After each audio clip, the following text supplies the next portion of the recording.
You know, if you talk to my mother at 17, her prediction, you know, I was laying on the couch more than I was doing anything else. And I would say her hope for me would be that someday I had a job, period. I met Doug about a decade ago. I've been here 12 years, and a couple of years after I got into this great community, I started becoming involved. And everywhere I went, there was Doug Baker. I would describe Doug as, first of all, he's very real. He's very authentic. You know, what I like about Doug is I've known him for these 10 years, and he's the same guy I met day one.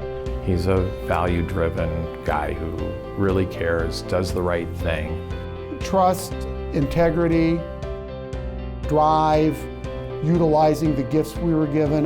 Those are all, I would say, attributes that are very important to me. If there's anything to really like about Doug Baker, it's honesty, it's genuineness, it's integrity, and it's funny.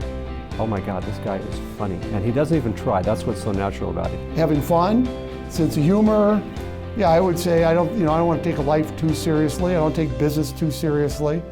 And you know, there's times if you're not having fun, we spend a lot of time at work. I like to laugh, I like to make jokes. You can't get overly caught up in every darn thing. And you know, this is not the single most important thing that's happening on earth. Doug Baker was born in Carmel, California, and moved to Minneapolis when he was 7 years old. I wasn't like this rising star who was starting businesses all over. You know, I was a normal kid, right? That mowed the grass on the side, went to school, played some sports. Doug loved playing hockey and says his biggest early influencers were his parents. Clearly my mother and father, right, had, you know, immeasurable impact. I think they do on all of us. I hope it's good. Mine happens to be. Doug graduated from Holy Cross College in Massachusetts with a degree in English. Well, I started my career at Procter & Gamble, and I worked at P&G for about 8 years. Doug then contacted a headhunter about working for Ecolab under the leadership of Al Schumann. And you know, I decided to take it because I thought Ecolab had a lot of promise. I was attracted to Al in terms of working for him. He was the antithesis of a P&G executive. Either going to be the best thing that happened to me or the worst thing that happened to me. I didn't know which. But it obviously worked out. And so I went to Ecolab in 1989. Since that time, Doug has held many sales, marketing, and management jobs at Ecolab throughout the U.S. and Europe. In July of 2004, Doug Baker was named President and Chief Executive Officer, and in May 2006, he was named Chairman of the Board. I can't think of a better leader than Doug Baker. It's just as simple as that. I mean, he's just really gifted, really cares, really inspires. At a moment in time in your career where you can actually maybe influence something is what I think gets him up in the morning. So he's running one of the world's greatest companies, Ecolab.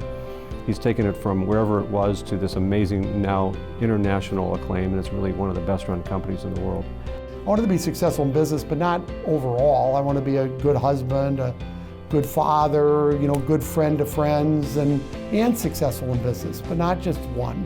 He's trying to draw out the best in everybody and help them be better than they might even believe they can be. I've been married to Julie for 25 years. We have 3 great kids. We have a dog. If I don't mention Bailey, I'll be in trouble. It's a much richer life, to be honest, right? Neighbors, fun, friends, all that stuff. But the legacy will be, first of all, building this amazing company. I mean, Ecolab is a remarkable company, and it's getting into some really important things like water treatment and some real important global issues. So absolutely, he'll be recognized as the guy that took Ecolab from wherever it was when he took over, which was a good place, to this remarkable place where it will be when he leaves. He's a great leader in the sense of what he's done at Ecolab, and he's a great leader in the community. You know what, I'm not done.